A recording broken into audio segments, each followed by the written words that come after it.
이제 어느덧 벌써 2020년도 12월 달 됐습니다. 오늘 2일이고요. 우리가 수요 예배로 영광을 올려드리는데 오늘 우리 귀한 성도님들에게 큰 은혜가 함께하기를 주의 이름으로 소망합니다. 인생을 살아가면서 여러분들이 느끼고 계실 거예요. 이건 어렸을 때부터 잠재적으로 우리의 마음속에 늘 가지고 있는 것인데 나이가 들어가면 들어갈수록 또 세상이 더 흉흉하면 흉흉할수록 이렇게 또 보지도 못했던 코로나가 정말 우리의 현실 속에 대단히 큰 위기로 다가오는 요즘에 여러분들 마음속에 아주 큰 절망이 있다고 한다면 그것이 무엇이겠습니까? 죽음이라는 거예요. 태어난 아이들도요, 죽음의 어떤 직면하는 모습 속에 있을 이유는 없겠지만 삶을 살아가다 보면 그런 상황들이 벌어지잖아요. 얘네들도 본능적으로 살려고 해요. 별것 아닌 것 같지만 우리는 못 느끼는 것 같지만 아이들 심리나 여러 가지 상황을 볼 때도요, 아이들도요, 위기를 느끼면 죽고 싶지 않고 살고 싶은 희망을 가져요. 근데 그 희망으로 연결되어져서 괜찮으면 좋은데 어떤 큰 위기가 더 눈앞에 더 다가오잖아요. 그럼 큰 절망을 갖게 되는 모습을 보게 됩니다. 자, 그래서 우리 인생 속에 가장 큰 절망이 있다고 한다면 죽음입니다. 물론 우리가 조용히 어느 날 갑자기 잠자듯이 그렇게 하나님 나라에 가면 얼마나 좋겠습니까? 근데 그게 안 될 때가 있어요. 저희 아버지 같은 경우도 한 2달 이상 암 때문에 마지막에는 그 집에서 미국에 계실 때 집에서 그냥 여러 가지 할 것도 없이 가만히 계시다가 돌아가셨거든요. 그 2달여 동안, 아니 짧게는 1달여 동안 그분한테 오는 그 어떤 그 절망적인 모습들 무엇일까요? 점점 하루를 살아가는 것 같고 또 호흡하니까 오늘도 눈을 떴네, 오늘 하루 시작됐네, 하루 살았네 라고 이야기하지만 죽음이 점점 다가오는 상황 속에 아마 그분도 믿음으로 승화시켰다고 한다면 내가 주님 나라 가는구나, 할렐루야, 어서 나를 데려가시옵소서, 그러면서 희망을 가지고 기다릴 수도 있겠지만 인간은요, 하나님을 믿는다고 할지라도 조금 차이밖에 안 나요. 절망을 하는 거예요. 큰 낙심을 하는 거예요. 이제 내가 끝나는구나. 그러니 내 사랑하는 아내도 못 보고 자식들도 못 보고 저 그렇게 아프시다 그랬는데 들어가지 못했어요. 일단 들어가는 비용이 있지요. 비용뿐만 아니라 또 여러 가지 절차를 밟아야 됩니다. 저 같은 경우는 한번 미국 갔다 왔기 때문에 허락을 해줄지 안 해줄지 갔다가 그냥 빡빡 돌아올 수도 있고요. 여러 가지 부분들이 있었어요. 못 갔어요. 그러니까 아버님 입장에서 바라보면 야, 내가 살아생전 막내를 좀 볼 수 있을래나, 큰아들을 좀 볼 수 있을래나, 자식들을 좀 볼 수 있을래나. 근데 점점 본인은 알잖아요. 죽음의 그림자가 점점 자기에게 다가올 때 얼마나 절망스러웠겠어요. 그때 인간이 할 수 있는 건 무엇일까요? 우리 신앙인들이니까 사실 기도하는 것밖에 없어요. 절망이 좀 변해서 하나님 나라에 대한 소망을 가지고 그냥 조용히 죽음을 맞이하는 것, 그것밖에 할 수가 없어요. 인간적으로 바라보면요, 더 할 것이 없어요. 인간적으로 할 게 뭐가 있어요? 죽음의 때가 다가오니까 나 일 좀 마무리해야지. 일할 수 있어요? 우리 아버지 같은 경우는 누워만 계셨는데요, 1달여 동안 일할 수 없어요. 그죠? 하루하루가 절망적인 상황입니다. 자, 근데 오늘 본문의 말씀에 야곱이라는 사람이 나오는데, 여러분 잘 아는 인물이잖아요. 야곱이라는 사람이 나오는데 거의 죽음이 코앞에 와 있습니다. 코앞에 와 있는데 이 야곱은요, 절망하지 아니하고 낙심하지 아니하고 오히려 죽음이 다가오는 그 순간에 자기 아들, 특별히 요셉을 향하여서 축복을 하고 있습니다. 22절, 요셉은 무성한 가지 곧 샘 곁에 무성한 가지라 그 가지가 담을 넘었도다 라고 축복을 하는 모습을 바라보게 되죠. 여러분들은 꽃이 좋습니까? 열매가 좋습니까? 가지가 좋습니까? 열매가 좋습니까? 성경에 보면은요, 우리가 꽃은 이쁘지만 성경에 주로 100%는 아니에요. 많은 경우 꽃은 부정적인 의미로 얘기를 하고 있고요. 열매는 긍정적인 의미로 이야기를 하고 있습니다. 가령 예를 들자면 베드로전서 1장 24절, 그러므로 모든 육체는 풀과 같고 그 모든 영광은 풀의 꽃 같으니 풀은 마르고 꽃은 떨어지되. 자, 꽃이나 풀은 이쁘긴 이쁘지만 시간 지나면 다 떨어진다는 거예요. 다 메말라간다는 거예요. 그러면 요한복음 15장에도 보면 너희가 나를 택한 것이 아니고 내가 너희를 택하여 왔으니 이는 너희로 가서 열매를 맺게 하고 또 너희 열매가 항상 있게 하여 내 이름으로 아버지께 무엇을 구하든지 다 받게 하려 함이라. 열매를 맺게 하신답니다. 이건 이 땅에서의 기름진 복을 이해하는 것도 있고 영원한 생명의 나라의 구원에 대한 것일 수도 있어요. 이걸 열매로 비유하고 있어요. 이처럼 성경에는요, 풀과 이파리 이런 것들, 꽃 이런 것들은 그저 시들어버려서 그냥 그치그치 죽어가는 아무것도 아닌 것이다 라고 이야기를 하고 있고요. 열매는 좋은 것을 이야기할 때 우리에게 말씀을 해주고 있다라고 하는 거죠. 자, 그렇다면 우리가 꽃보다 열매를 사모함이 마땅하겠는가? 그러나 오늘 본문의 말씀은 좀 달라요. 야곱은 요셉을 축복하면서 요셉을 가리켜서 무성한 가지라고 이야기합니다. 야곱을 축복하면서 열매가 좋다고 한다면 너 앞으로 많은 열매 맺어라 라고 이야기하면 되잖아요. 근데 열매를 얘기하지 아니하고 우리가 좀 전에 부정적으로 얘기했던 꽃, 가지, 특히 가지를 얘기하고 있어요. 너는 무성한 가지라고 이야기를 하고 있습니다. 그러나 이것도 축복이에요. 미완성이지만 그 가지를 통해서 어때요? 풍성한 열매를 맺을 거라고 하는 축복이 거기에 내포되어 있는 겁니다. 자, 우리가 야곱이 요셉을 축복하는 모습을 통해서 어떠한 부분들을 우리가 교훈을 삼고자 하려고 하면, 여러분들, 우리가 그 축복은 사모함이 있어야 된다는 거예요. 오늘 열매 축복을 이야기합니다만은 여러분들 육신적으로나 영적으로 정말 많은 열매 맺기를 바랍니다. 그러하기 위해서는 여러분 사모함이 있어야 돼요. 요셉은 물론 야곱이 지금 축복을 하고 있습니다만 이미 어려운 과거도 있었지만 많은 것들을 지금 누리고 있어요. 이미 요셉의 총리가 되어서 엄청난 것을 누리고 있단 말이에요. 꿈대로 이루어졌단 말이에요. 그럼 그 이루어진 것이 어떤 이유에서인가? 요셉이 그만큼 사모했어요. 여러분, 하나님의 축복, 열매의 축복을 사모하시기를 주 이름으로 축원합니다. 그럼 사모한다라고 하는 것은 무엇이냐? 하나님, 내가 원하는 걸 연상시키면서 하나님 요거 주세요. 돈 주세요. 이게 사모하는 게 아니에요, 여러분들.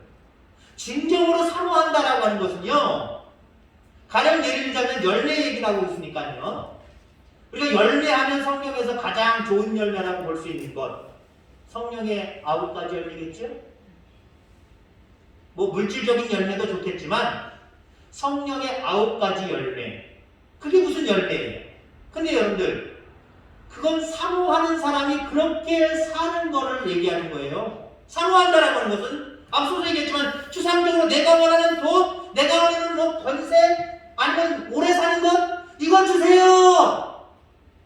이게 사모하는 게 아니에요. 표면적으로 그게 사모하는 것처럼 보이지만 진정으로 사모하는 사람들은요, 성령의 9가지 열매를 맺으며 살아가요.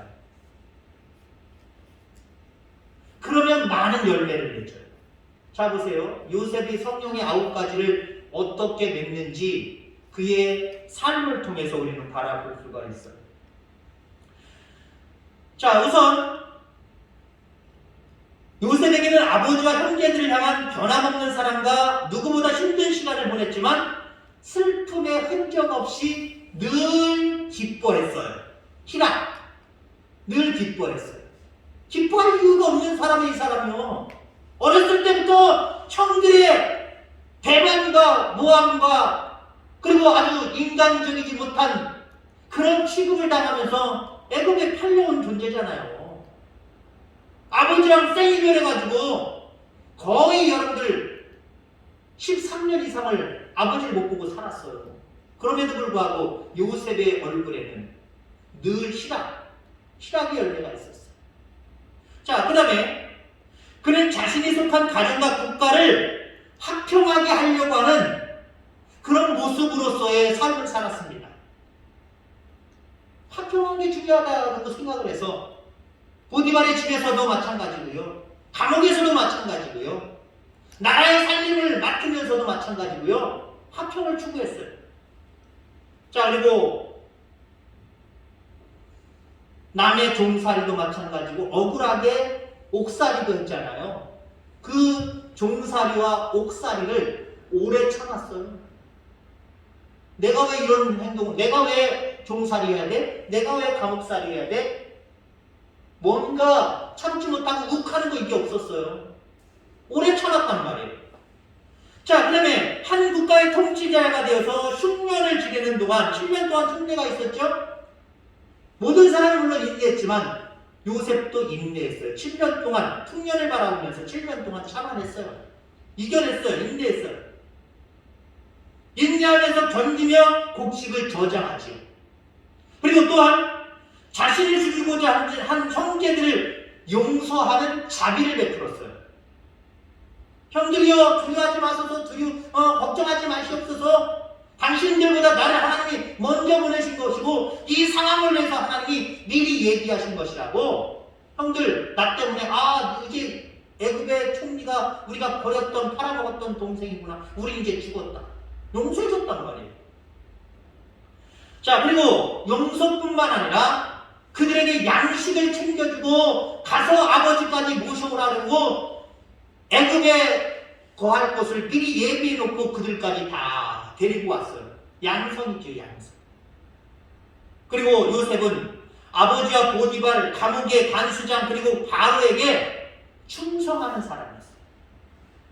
그러니까 여러분, 보디발 같은 경우는 그 충성하는 모습이 너무 좋아서 네가 우리 집 살림 다 맡아라. 아예 집안 살림을 다 맡아버리잖아요.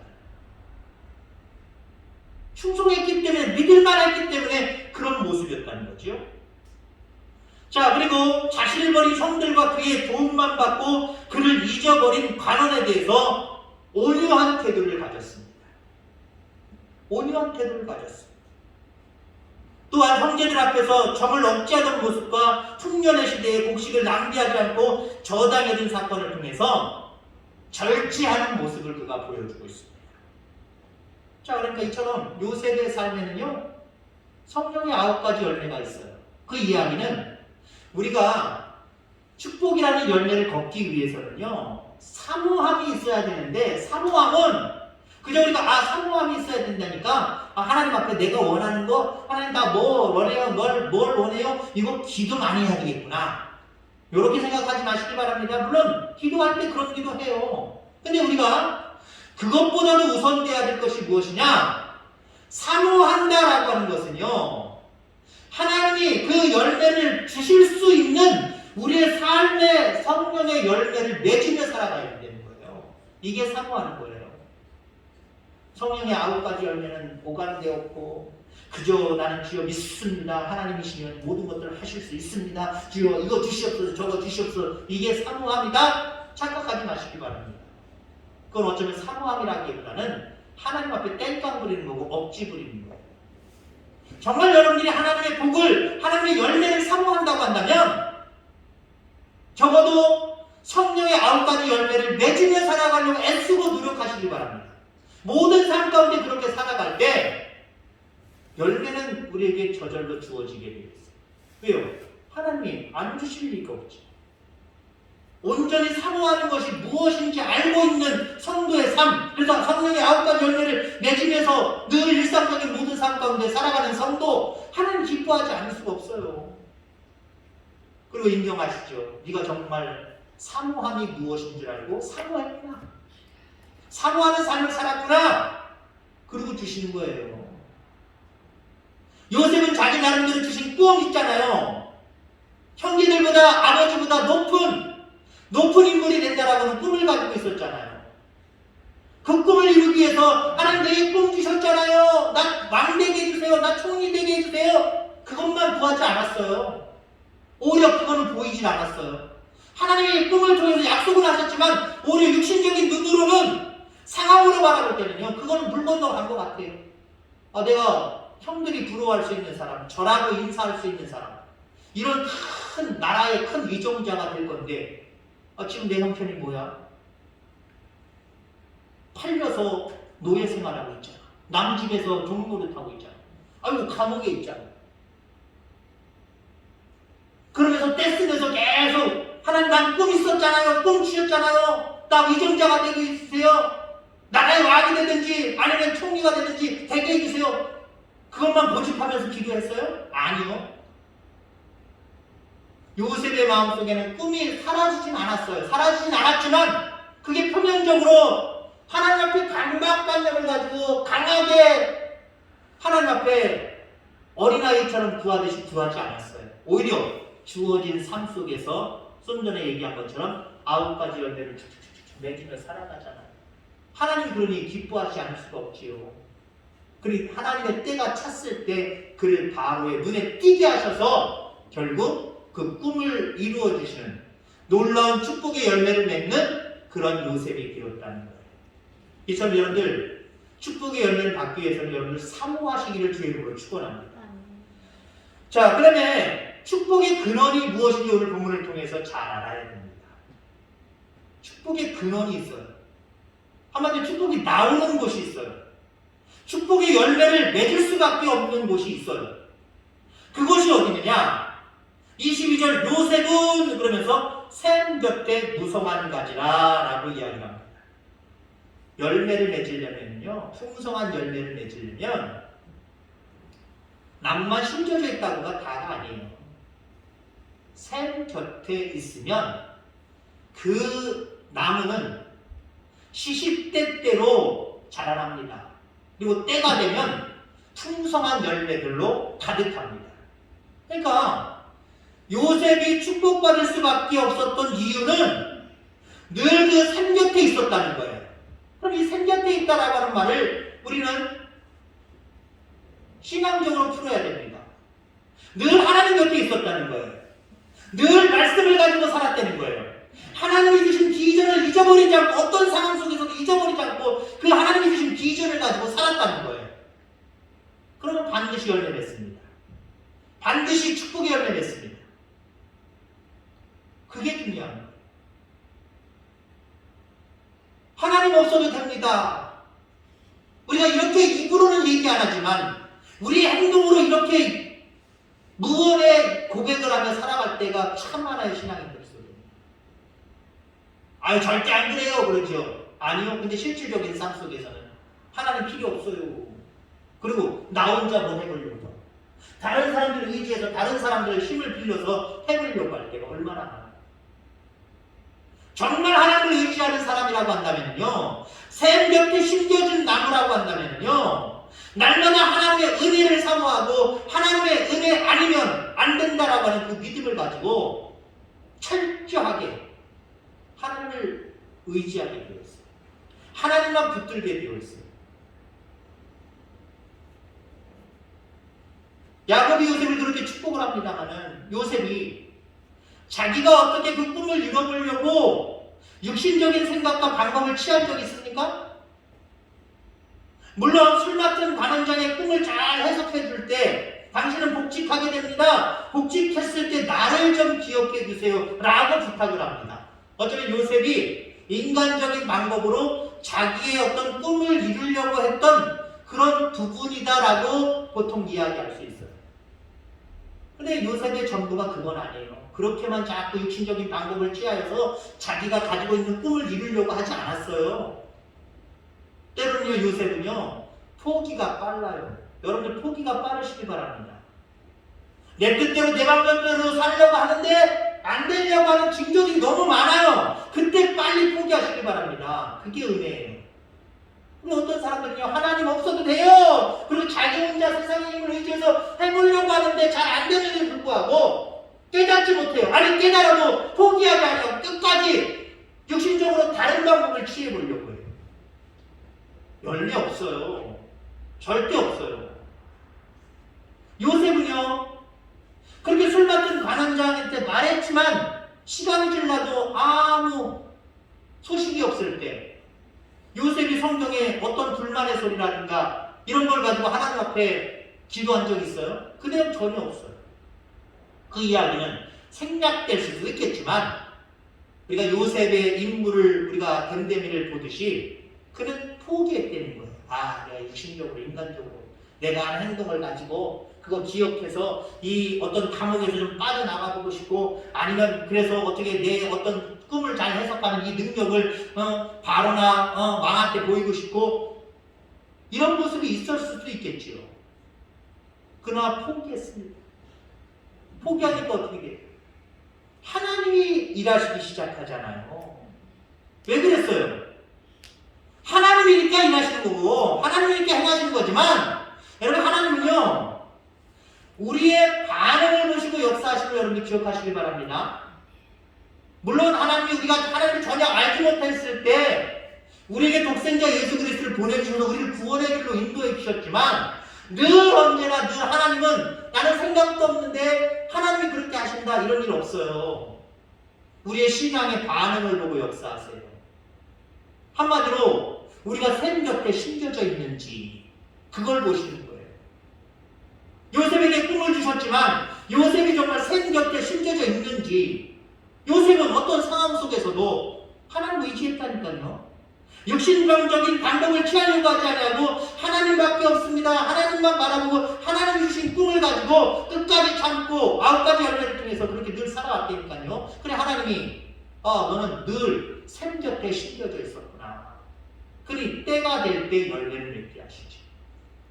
늘 샘 곁에 심겨지는 저와 여러분들 다 되기를 주의 이름으로 축원합니다. 자, 그 다음에 야곱의 축복의 결과를 우리가 봐야 됩니다. 보통 우리는 내가 축복받으려면 사모해야 되는구나.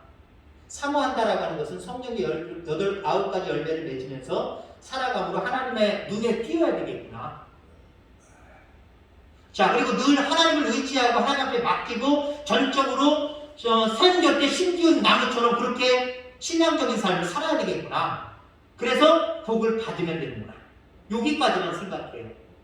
여러분 근데 우리 그 다음까지 생각을 할 수 있어야 돼요. 내가 복 받았을 때 어떻게 할 것이냐 여기까지 생각을 해야 되고요. 기도를 해야 되고요. 그리고 반드시 거기에 대한 행동이 나와야 됩니다. 자, 그러면 요셉은 축복의 결과를 어떻게 했느냐? 22절 요셉은 무성한 가지고 샘 곁에 무성한 가지라 그 가지가 담을 넘었도다. 그 가지가 담을 넘었대요. 어떤 사람은 그 가지가 담을 넘었다니까 분명히 옆집이랑 시비 걸렸을 거야. 이게 내 거니 이게 네 거니 싸움질하고 뭐 낙엽이 여기 떨어지니 안 떨어지니 이거 잘라내라니 말하니 분명히 시비가 붙었을 거라. 거기까지 생각하지 마시고요. 자기에게 영향 끼칠 뿐만 아니라 남에게도 영향을 끼쳤다는 거예요. 한마디로 나눠주는 삶을 살았다는 거예요. 나눠주는 삶을 살았다는 거예요. 바로가 꾼 꿈을 보세요. 7년 동안 풍년이 될 것이다. 그리고 그 이후에 7년 동안 이 풍년을 잊어버릴 만한 흉년이 될 것이다. 결국은 뭐예요? 그 꿈을 통해서 요셉을 통해서 곡식을 모으게 하셨잖아요. 모으게 하시고 나머지 흉년이 들었을 때 나누게 하시잖아요. 꿈을 통해서도 볼 수 있어요. 하나님은요, 나누는 삶을 대단히 귀하게 여기십니다. 이방인, 예수님 믿지 않냐, 하나님 믿지 않냐는 바로라고 할지라도 그의 꿈을 통해서 나누는 삶이 무엇인가를 또 보여주신 거예요, 그것도요. 여러분들, 우리가 내가 뭘 받아야지, 뭘 누려야지, 열매 맺어야지, 여기서 그치지 말고, 여러분, 우리는 이 열매를 맺혔을 때 내가 어떻게 나누겠다라고 하는 구체적인 계획과 생각과 지도가 있어요.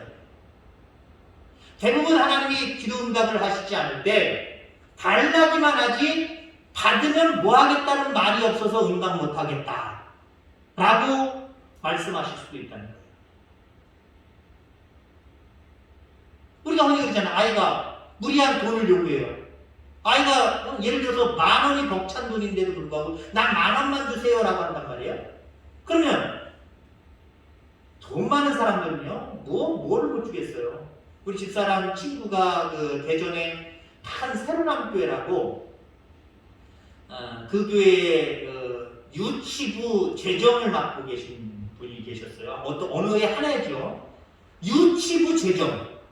유치부 코올리기들 엄마 아빠가 이렇게 예배 드리러 보내놓고 본인들은 어른 예배 드리는 거죠. 그리고 이제 데리고 가는 거예요. 근데요, 그 친구가 우리 집사람 친구 그 성도님이 집사님이 하시는 말씀이 우리 교회 형편을 알잖아요. 제가 신고했던 교회 형편을 알잖아요. 어쩌면 주일학교 재정이 제가 신고했던 그 교회보다 나을 거라고 말합니다. 그럼 뭔 얘기를 하느냐? 주일날도 마찬가지고 절기 되면요, 헌금 봉투가 올라오는데 콜립이잖아요. 수표가 나오는데 수표가. 거기 교회가 대전에 그 카이스트 그 근처거든요. 그러니까 박사님들도 많고, 아무튼 그 연구원들도 많고, 좀 그런 분들이 많아요. 급이 좀 이렇게 있는 분들이 많아요. 아이들한테 수표를 준다는 거예요. 가서 헌금해가지고 다 준다는 거예요.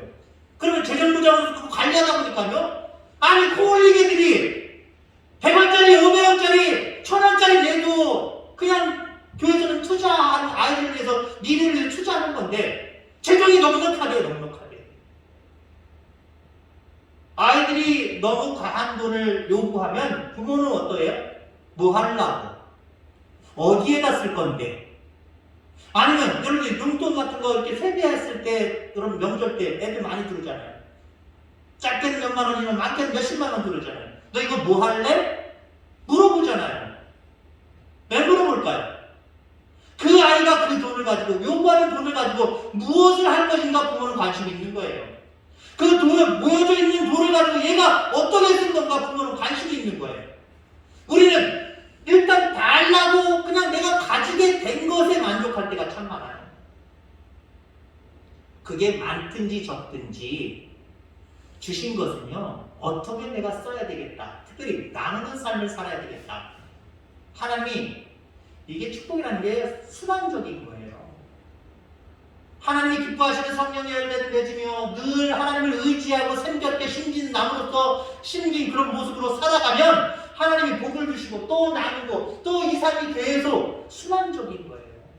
그래서 여러분들 복은요, 열매는요, 한번 대본 보듯이 딱 봐가지고 만들어지고 또 내가 누리게 되고 그걸로 끝나는 게 아니에요.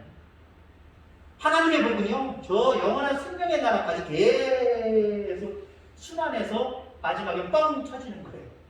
이 세상에서 받고 누린 것 이상으로 마지막엔 빵, 비교할 수 없는 걸로 빵 터져버리는 거예요. 여러분들, 여러분들에게 축복의 열매가 가득하기를 주의 이름으로 축원합니다. 그러하기 위해서 사모한다는 게 무슨 의미인가? 하나님 앞에 합당한 성령의 열매를 맺으며 살아가야 되겠다. 또 내가 열매를 맺으며 살기 위해서 어떠한 삶을 살아가야 되냐? 늘 샘곁에 하나님 말씀 위에, 하나님을 의지하는 믿음 위에 내가 서야 되겠다. 그리고 주어진 모든 것들을 가지고 많다 적다로 하나님 앞에 따져보는 것이 아니라 주신 만큼 감사하면서 나누는 삶을 내가 살아야 되겠다. 그래서 여러분의 인생이 계속해서 하나님을 기쁘시게 하는 삶과 하나님이 주시는 열매, 하나님을 기쁘시게 하는 삶, 하나님이 주시는 열매, 이것이 계속 순환적으로 여러분의 인생을 계속해서 돌아가게 하는 그런 모습이기를 주의 이름으로 축원합니다. 기도하겠습니다. 하나님 아버지 감사합니다.